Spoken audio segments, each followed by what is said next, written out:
Hey, Allie, welcome to the show. Hey, Britt. Thank you so much for having me. I'm so excited to be here. Definitely. I normally don't look this good in our podcast interviews, but we had Femtech fundamentals today. So I got my lighting all set up, got my good earrings on, the nice background. So, but you look awesome too. You're in like a co-working space. Thank you. Yeah, I am in a co-working space, which is kind of rare these days, but Super I have, rare. Super yeah, rare. I have three kids under four. Oh, So the chance of getting any work done at home is just not happening. And oh. very few people are utilizing the workspace. So it's actually really safe in here. So Yeah, I have interviewed over 100 people, and the number of people that have been in a public place, I would say less than 10% since I started the show. Oh man. Well, let's kick off our interview with background about yourself. Our listeners love to find out where our founders started, right? We usually don't come out of the womb say we want to work with vulvas and uteri, right? So what did you originally study? Did you have a career before this? And then how did you end up here? Yeah, of course. So my name is Allison Kasirer, and I am the CEO and founder of Robyn. I'm originally from the East Coast. I grew up in New Jersey, and then I went to college in Philadelphia at UPenn, and I studied engineering. And then after Penn, I moved to New York, and I was there for 10 years. 8 of those years, I actually worked in finance. And 2 of those years was kind of the transition where I was starting my path to parenthood and ended up founding Robyn. And then 2 years ago now, we moved to LA, and that's where we live now. And as I said before, I'm the mom of 3 boys under 4. So our home is a little bit chaotic these days, but yeah, really grateful for them. And I'll kind of talk about how we created our family and how that led to me founding Robyn. Definitely. I have a few questions. Was the move to LA because of the company or because of something else? It was really personal and Personal. family Okay. related. Yep. Yeah. Yep. Because having been an entrepreneur in Texas, there was a lot of talk of, do you leave Texas to go to LA or New York or San Francisco? Since then, that was like, years ago. Since then, Texas is an amazing place to start your startup, and you do not need to leave, especially during the pandemic. You really can do your company anywhere. So I was kind of curious about the move. But and then I want to ask you real quick before we get into like what your company does and stuff. With your financial background, do you think that helped you become a founder? Because I argue very often that more scientists should become entrepreneurs, because entrepreneurship is just one giant experiment. It's one giant PhD where you're testing and you have no money and you're super stressed and you're just like trying to be humble and trust the data and try to prove something out. So what about a financial background, having worked in finance? Did you think that really helped you with starting a company? Yeah, I would say that both my educational background being in science and Mm, engineering and my work experience being in finance both really helped me out and set me up for kind of this entrepreneurial life. I mean, nothing can really prepare you for starting your own company, and there's so many highs and lows, and you mm. think you know what you're doing in the beginning, and then you're like, wow, I really didn't know what I was getting myself I into. still feel like that. But yeah, I mean, when I think about my educational experience, really what you're learning in engineering, undergrad is how to solve problems, right? Mhm. Your tests end up being, here's a blank white sheet of paper, like build me the solution, right? So having that, I think, problem solving, creative, but also analytical, mindset kind of really helps, when you start your own business. And then, of course, I think, the finance background definitely helps. We raised our first round of capital last year in November of 2019. And a lot of the skill set that I learned, when I was working in finance was really, helpful and important for getting funded because, as you know, I think only 2% of venture money goes to female founders. Yep. I don't know what the percentage is for solo female founders with 3 young crazy boys, but I think maybe it's even less than 2%. So yeah, I would say definitely having that finance background can help a lot. Absolutely. Quick question. Your undergrad, was it a liberal arts school? No, so I was actually in the School of Engineering and Applied Science at Penn. So there's 4 different schools in the undergrad. There's nursing, engineering, arts and sciences, and then Wharton is business undergrad. So I was in the School of Engineering. Yeah.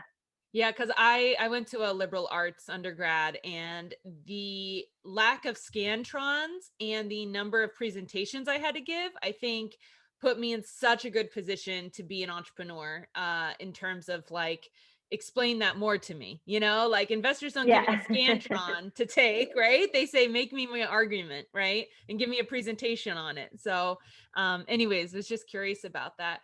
Let's talk about Robyn. What is Robyn? And then and feel free to, I don't know how the story flows. Is it better to start with why you started it or what it is? And then tell us how you started it. You pick which order.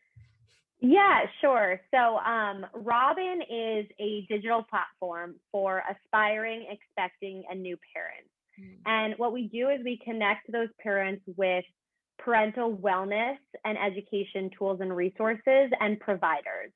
So if you think about the name Robyn, the way I like to think about it is you're Batman, we're Robyn, we're your sidekick. Yeah, so like, we're your sidekick every step of the way, from trying to conceive and fertility all the way through those first few years of parenthood. So our, 2 main products that you could use if you're an aspiring, expecting, or new parent who's listening. One, you could go to our site and you can find and book a provider like a doula, a lactation consultant, an infant sleep coach, a dietitian, and all of our providers have been vetted by Robyn, and they specialize in this period of time, fertility, pregnancy, and postpartum. So it's kind of all of that complementary care that would go alongside your primary care that maybe you're getting from an OBGYN or from a reproductive endocrinologist if you're going through fertility treatments. And then the other product that we launched recently is our virtual classes. So we have a virtual childbirth education class. So for anyone whose hospital birthing class was canceled, or they don't feel like paying $300 for a Zoom with an RN at their hospital, you can actually purchase Parentbirth, which is $49, and it's 3 hours. It's taught by 15 of our top providers, and it really gives you, preparing for birth, labor and delivery, postpartum support. So that's the other kind of product that we have. And in terms of like why I started it, I alluded to it in the beginning. So I was working in finance for 8 years. Then my husband and I started trying to have a family, and we're trying and trying and trying, and ultimately faced unexplained infertility. So I ended up taking a leave of absence from my finance job and just used that time to really like mother myself, and focus on my fertility treatments. I thought I would be back in my finance job in 3 or 4 months, happily pregnant. And our journey ended up being a little bit longer than that. We ended up going through IVF to have our twins. And while I was on this sabbatical, I just became really passionate about the intersection of fertility and wellness. I started changing my diet, changing my exercise routine, started seeing a reproductive psychiatrist, really anything that I could control during this time. And the other big thing that I did during this time was I just started sharing my story. So at this time, 3 or 4 years ago, no one was really talking about these topics on social media, like infertility, miscarriage, and loss. It was just really, not talked about. It was still like, social media was still like a brag reel of everything that was kind of going right in your life. Brag reel. Wow, that is so real. Yes. And luckily that has since changed. There's so many, platforms where people are being open about, their real and raw paths to parenthood. But at the time, there really wasn't. So we started to grow just a community on social media around changing the fertility conversation. So it started with me sharing my journey, but very quickly we were sharing other families' journeys and other paths to parenthood, fertility journeys, pregnancy journeys, postpartum journeys. And it was great because all of a sudden there was this like collective wisdom, and you could share, not feel alone in what you were going through, connect with other women and families who were on a similar path.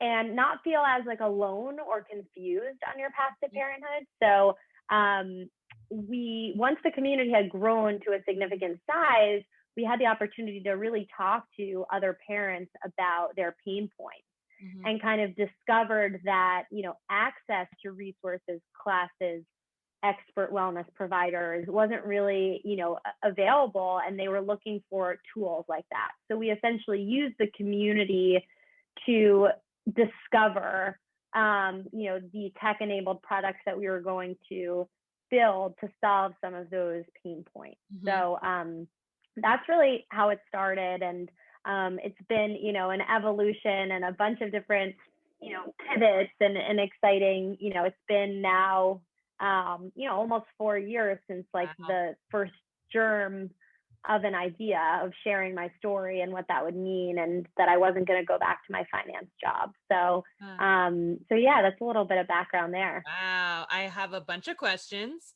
Let's start with where's the company at now? You said you fundraised. Can you give us some statistics on like how many families have been on the platform, or what kind of, just to let our listeners know like where you're at in the company's journey? Yeah, so we went through the discovery phase with our community about 2 years ago, where we really just listened and learned. And then a year ago, as I mentioned, we raised our first round of capital. So up until a year ago, we really didn't have the resources to build out the team, to build out the products. So suddenly, like that really opened, the ability to create, a real company out of what was once, me and an Instagram account. Where it usually starts. Exactly. So we are fairly, new, early stage. We launched both of these products, which I mentioned, the marketplace where you can find and book providers, as well as the class, in August. Okay. So it hasn't even been a full year that those products have been out there. In terms of like stats, we like to say our community size is about 75,000 aspiring, expecting, and new parents across Instagram, across Facebook, Pinterest, and our email newsletter. And we've helped like thousands of women through our classes and our programs. That's incredible. All right, a few more questions coming your way.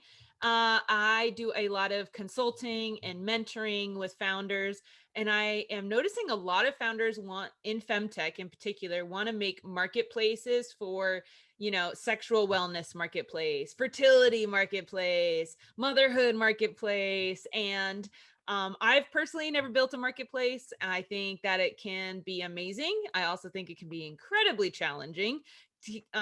This is not on our prepared list of questions, but now that I'm learning this, I'm sure there's a bunch of these aspiring marketplace founders listening. Can you give either a word of wisdom in terms of like, would you do it again in terms of a marketplace, or, what's the best thing about it? What's the worst thing about it? I'm also asking for myself to kind of learn too about a Femtech marketplace. Yeah, absolutely. The marketplace model is very challenging, right? Because you essentially have to figure out what the flywheel is going to be for both a demand side and a supply side. So in our case, the demand side is the community of aspiring, expecting, and new parents. For us, the supply side is, the parental wellness providers that we onboard to our network. I would say, would I do a marketplace again? Let me think about that for a second. I would say one of the advantages that we had going into a marketplace model was having already built out the community. So we felt like we already had a built-in demand side. So it's really hard to focus on both. You kind of have to figure out, okay, am I going to like focus on the demand or focus on the supply? Yeah. So over the past year, we've kind of switched gears where we kind of know how to grow the community through content and through, you know, the storytelling that we do. But the providers, we had to learn about the supply side, right? So this past year, we brought on 200 expert providers and started to create community amongst them. So we created a private one-to-one community where they can idea share and refer patients to one another. So it's really, you know, it's that community building skill, but you've got to kind of figure it out for both sides of the marketplace. And then once you got it to the right size and, you know, you have a supply that can meet demand or a demand can meet supply, it's about making sure that those connections are happening. So, you know, for us, I would say, you know, the marketplace model, I think it's really like a longer build. Yeah. And it's like a longer build, I think, before you can also monetize. Yep. So for us, we've always looked to like strategic partnerships and B2B deals as a way that we could have like supportive cash flow while we build out this consumer product. Because it also takes parents a little while to like adjust consumer behavior, right? And like learn that they can find and book a doula as easy as booking a restaurant reservation. Like that's not going to happen overnight either. So yeah, if you're going the marketplace model and you can't monetize early on, you really do have to figure out, well, am I going to be able to just perpetually fundraise for this? Or am I going to find another way, you know, to potentially fund it? So for us, we have a number of like hospitals, health systems, health plans that are very interested in our product at like a system level, where they might want to like have this available for their patients. So those are the kinds of deals that we're focused on right now, from just a traction perspective, so that we can continue to build out the marketplace in a like more sustainable way. Oh my gosh, possible. That is, next time a founder books me for mentor hours and they ask me about a marketplace, I'm going to say, go to minute 16 on this episode, because that was a really great kind of explanation. That was awesome. You said something about a reproductive psychiatrist earlier. What is that? I've never heard that term. Yeah, so maternal mental health is really its own field. And tell me more about this. What is that? There are psychiatrists, psychologists, counselors, coaches that specialize in the maternal mental health topics like miscarriage and loss, like infertility, like postpartum depression, postpartum anxiety, postpartum OCD, postpartum psychosis. There's a whole list of what's called perinatal mood and anxiety disorders. So that's really, you know, the person that you would want to go to if you're facing one of those challenges. You're not going to want to go to see a therapist that isn't like well versed in maternal mental health, because that's just not going to be that helpful for you if you're struggling with one of those specific issues. Yeah. And I was also wondering, like, if you're breastfeeding, you may not be able to take Prozac or whatever, you know, a day in, day out psychiatrist may prescribe. So these doctors probably have some kind of like maybe holistic or remedies they could recommend. Correct. Well, I mean, any psychiatrist should be well versed on like what is safe during pregnancy and what is not. But believe me, I think anyone who is on medication, it's best to seek out a maternal mental health professional so that they can be sure that they're putting together, you know, with you the right plan for either staying on medication, because in a lot of cases, staying on the medication is actually the best thing that you could do for you and your baby, or finding something that's, you know, an alternative that will work for you. Yeah. This is so awesome. So do you feel like your platform has, you kept seeing like doula, and so is it a little bit more for, you know, couples or parents that want to do kind of the at-home stuff, or is this also a platform that's totally perfect for the classic, American woman who's going to go to the hospital. You know what I mean? Like, is it for both kinds of births? Yeah. So when we set out to create Robyn, like we know that every path to parenthood is different. Mm-hmm. But in the US, I mean, 98% of births happen in hospitals. Yeah. And while you're seeing a trend in like some standalone birthing centers, and you have seen home births tick up slightly during COVID, really at scale, birth is happening in the hospital. So our job is to meet, women and families where they're at, which is to be complementary to the primary care that they're getting from an OBGYN or from a midwife who's actually going to be delivering a baby, or babies in my case. So we really look for wellness providers who are integrative, meaning that they will work directly with you and your primary care physician on like the best plan for you. Any provider who comes to us and has a very rigid way of thinking about birth and like it's their way or the highway, like that person is really not a good fit for Robyn. Yeah. Another thing that I heard about is that you are seeing some kind of trends with early parents and effects on women differently and early moms. Take me through like what those terms even mean and what you're seeing. Yeah. So, I mean, when we speak to women and families, which we did during that discovery phase, but we continually do within the community, the three biggest challenges that we hear are stigma, misinformation, and accessibility to resources. So stigma being, I still feel really alone in what I'm going through, and I don't feel like I have the community and support. Misinformation, I think, as much as the collective wisdom sharing is great, you'll find a message board where, a random user is giving you health and wellness advice, and that's just not necessarily helpful. The number of social media threads that I have to be like, hey, geneticist here, tuning in, like to give you my opinion. Like, I don't know where you went to school, got your doctorate, but yeah. I mean, it can be really hard to sift through the misinformation. So that's why we built Robyn in a way where you can speak and work directly with the experts. And while hearing what another mom has to say can be helpful, you can also see both sides. Yeah. And then accessibility to resources. So when we speak to parents who say, listen, like I love my OBGYN, but they give me 6 minutes of their time every appointment. And like, that's barely enough time to do an ultrasound, let alone answer all of my questions on mental health and nutrition and lactation and infant sleep. And, is this normal? Is this normal? Is this normal? So it's like, that's why we built Robyn the way we did, so that you can have accessibility to more than just your doctor, and that it can be your team, your village kind of supporting you through that. I mean, the big movement that we have been pushing for at Robyn, and it is the name of our childbirth education class, but we're really trying to make it bigger than just one class.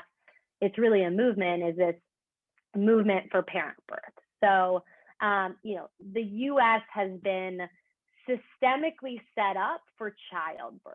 And what does that mean? It means like, baby's first appointment after birth is 3 days, whereas women wait 6 weeks to see their doctor after a vaginal birth, right? Which US is insane. Their vagina has stitches in it. Like they're bleeding ungodly amounts of blood. My sister just had her first baby. It's the first baby in our family.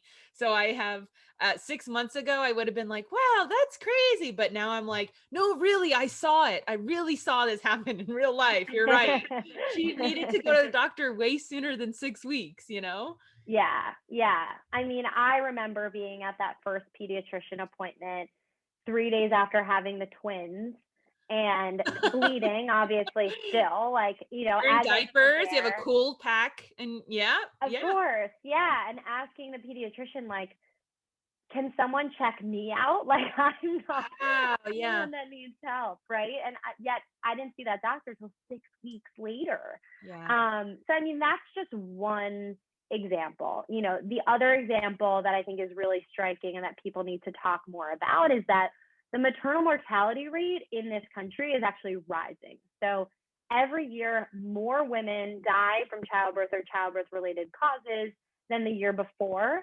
And there's a huge racial disparity. So if you're a woman of color, it's 3 to 4 times more likely to die from childbirth or childbirth related causes than a white woman is. So these are all examples of how like the US is just set up like for childbirth, but not for parent birth. So for us, like parent birth is this movement where we're addressing the parent who has also just been born. Like if this is a whole change, that you go through, hormonally and, emotionally and physically, and, you now have all this responsibility and you have this newborn and you're like, what do I do? Is this normal? So we are really pushing, for this, movement of parent birth. It's very similar, to a concept that they actually talk about in maternal mental health called matrescence, which is the becoming of a mother. So similar to adolescence, where you're going through puberty and you have these hormonal, emotional, and physical changes, matrescence is the becoming of a mother, but no one really gives it any airtime, right? Like you've never even heard of the word. I never even heard of that word. And I'm like this femtech expert over here talking about vaginas every day. Never heard that word. Yep. Yeah. So, it's championed by the mental health professionals we feature on our platform. It's championed by the doulas we feature on our platform. And for us, like, this is very similar to this movement for parent birth. Why are you calling it parent birth and not mom birth? I mean, every path to parenthood looks different. And, we are, inclusive of all different, types of families. And, for us, it's, parent is the most inclusive term we can use. And it's challenging sometimes because sometimes people, when we say parental wellness versus maternal wellness, it's, maybe not as obvious of what we're talking about, but for us, diversity, equity, inclusion is super important. And we really want all families to feel like they can find support on Robyn. I love that answer. I was a softball, like, wow, you're obviously inclusive. You didn't call it mother birth, so definitely. I love that. And we make, we try our best to make sure we're interviewing the most inclusive founders as well, because parenting is very, oh God, it's evolved sexualities and genders and colors and ages and sizes and all the things. And it's like, listen, I care about all the vaginas, even if you identify as a man. Like I still care, so that's what we're doing here. I mean, the other important thing to note there is just like how important a partner's role is too, right? So it's like, this idea of, equal and shared, responsibility as parents, like it starts now. So like, but by saying like it's all about maternal health and wellness and we're not even addressing the partner, that's really, not what we're going for either. So that's also important. Right. One of the things that I know that you're passionate about is reproductive justice. Can you tell me more about what that means and what that looks like for you? Yeah. So, I mean, there's varying definitions of reproductive justice in this field, but the one that we like to use is really the human right to have a family or to not have a family if you choose to do so. Create that family in any way you so choose, and then parent that family in a safe way. So, there are many examples of reproductive injustices that we come across, right? So I talked about before this disparity in maternal morbidity and maternal mortality rates between women of color and between white women. Another example of a reproductive injustice might be, that some aspiring parents don't have access to fertility treatments like IVF and surrogacy because they can't afford them for socioeconomic reasons, right? So, and their insurance doesn't cover it because there's only, I think, 15 states, 15, that mandate, some sort of fertility coverage. Yeah. So, reproductive justice is really how we always think about diversity, equity, and inclusion at our company, because it's always through that lens of reproductive justice, because that's where we feel like we can have the most impact. So yeah, if you're not getting it yet, we are a very mission-based company, and like this is very central. So whether it's creating a diverse provider network, whether it's sharing different paths to parenthood, whether it's finding a way to advocate for political change, like we really, this is our like very central to the company. Yeah, I love it. I love it so much. This is, I'm really excited to see this. Femtech did exist even before the word did, but it was mostly about how can we help affluent white women get pregnant. And like that was pretty much femtech for like decades, and then now there's like this new like, hey, like women need help in different phases of their life, not just during getting pregnant. Like, actually women of different races have different needs, like, and so I'm really excited about us looking at it in all different ways. And I always tell people, sure, there's areas of saturation in femtech, but it's mostly for affluent white women. Like if you look at it with a different lens, like everything still needs innovating. One of my last questions for you about Robyn and your mission here is, what are some ways that we can break the stigma around infertility and especially loss? We have had some infertility folks on here, IVF stuff, so we've kind of talked about that, but really love to hear some more about what are the rates and the statistics and like of loss of pregnancy, and like how do you guys address that? Yeah. So, the numbers straight out, like 1 in 8 couples struggle with fertility issues. So that's one stat. And then the other stat is 1 in 4 pregnancies end in miscarriage or loss. 1 in 4. 1 in 4. 1 in 4. Wow. And that's actually considered a conservative number when you think about all of the early miscarriages, which are sometimes called chemical pregnancies, that can happen, really early on. So those are the numbers. It's extremely common. And of course, you can see from our Instagram and our platform, like we're all about storytelling and sharing. I know from personal experience, like when I opened up and shared my story, women in my like immediate network, family, friends came out of the woodwork I had never known had struggled with, miscarriage and loss or infertility before, kind of sharing their stories and supporting me on my journey. So, not everybody is going to be like me and post to social media. That's not necessary. But I think making sure you have some outlet, like someone that you can talk to about these things, because, the stigma is really another word for shame and feeling like you're alone. So I think sharing is super important. I also think like there are language things that we could change around, that would help in changing the conversation. So let's take these 2 words, right? Infertility. I went through IVF. I was diagnosed with unexplained infertility. I then went on to have a natural pregnancy to have my 3rd. I didn't even like mention that. Surprise on the other side of it. So like, am I infertile? Like I had 2 kids via IVF and then I had a kid naturally. Like, so should I be called infertile? I just don't even think it's like it's the appropriate term. And it's a very, it can be just a very harsh term to hear as a woman, that you are diagnosed as infertile, which just feels like it's just a block in your path to parenthood.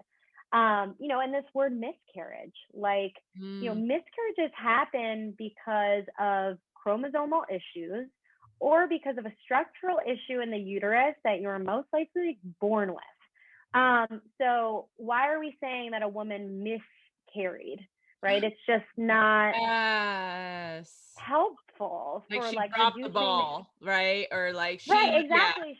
she tripped Yeah, and like fell, she or like some kind of an right. insinuation that it was her accident, her doing.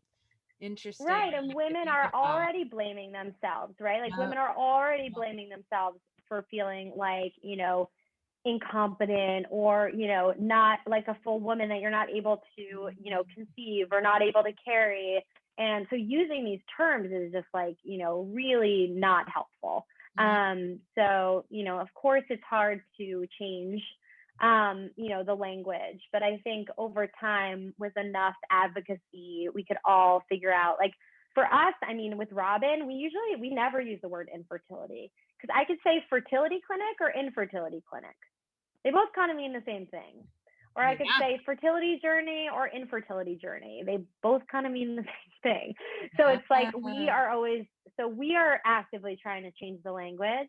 And I think, over time, hopefully that kind of stuff sticks. Do you have another word for miscarriage that you've come up with yet?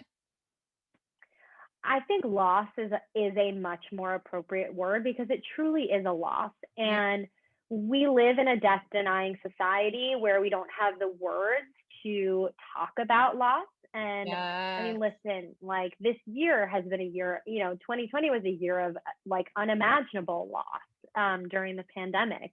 But we're not equipped with the words to talk about it. So it is really a loss. Like, I'm sorry for your loss. Like, and I prefer that word over miscarriage. Yeah. Allie, I'm getting so much maternal energy from you. Sometimes I interview people and I'm like, we're going to be girlfriends with you. I feel like I can call you in the middle of the night crying and that you'd listen to me. Like, that's the energy I'm getting right now. I'm like, she's so maternal and sweet. Like, I think she would tell me nice things. That's what I'm getting from you. That's an awesome quality, especially running Robyn. That's awesome. Oh, thank you. That's so sweet. Our last two questions our listeners love. The first one is, if someone wanted to start a femtech company, what are areas in women's health and wellness that you think still need innovating? Yeah, it's such a good question. I mean, femtech is just far more expansive than what is currently funded, what is currently out there. There's such a diversity in women's health experiences that's just not about like fertility and periods, or for white affluent women, like you said before so perfectly. So I want people to know, who's listening, like there's so much opportunity. Even like within femtech, like I'm part of a group called Famtech, FAM Tech. It's just for, the family section of femtech. So if you think about like femtech being the overhead, there's got to be like all these, offshoots. I think within your question, you said health and wellness. And I think like there's an answer right there. And like, this is an example of like what we're trying to build, is like building a bridge between what we consider, healthcare, like the healthcare establishment of like hospitals and health systems and insurance companies and primary care physicians, and like what we consider wellness. Because I think there's just unfortunately been a lot of barriers between health and wellness. And I think we need more companies that are really building bridges. So yeah, I think that's probably where I would say like I see the most opportunity. Yeah. I love that. A bridge between the healthcare system and your everyday wellness, right? Like, a doctor says, work out more or eat better, but then you're just like you leave the doctor's office, and you're like, hope my checkup next year's better. I'm just gonna try to figure it out. Or, Exactly. I personally love to marry Western medicine and Eastern medicine. So I take my antibiotics and I also like get acupuncture. Like I take my psych meds and I get cupping. So, like I'm like, these go together, Right. So, yeah. Right. Yeah.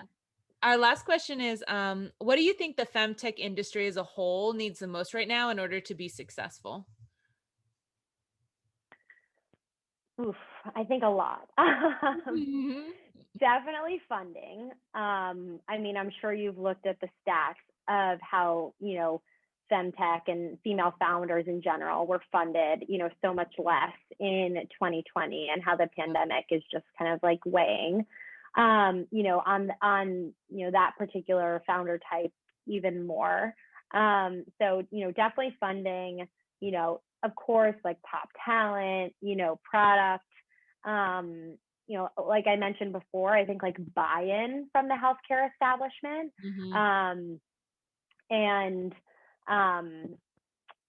like we talk about our 4Ds at Robyn, and I feel like this is maybe a good way to like integrate into what the industry itself needs. So like the first D is demystify. Like we need more data, more research, more facts, more truth to like help like cut through the noise and This is not debunk. niche. This is not niche. Yeah. Exactly, Yeah. exactly. Like debunk what feels like too big or too complex. Yeah. Um, and then I've mentioned it a bunch of times on this podcast already, but destigmatization, like when something is underrepresented, underreported, unaccepted, or, goes against the societal norms, it's often stigmatized.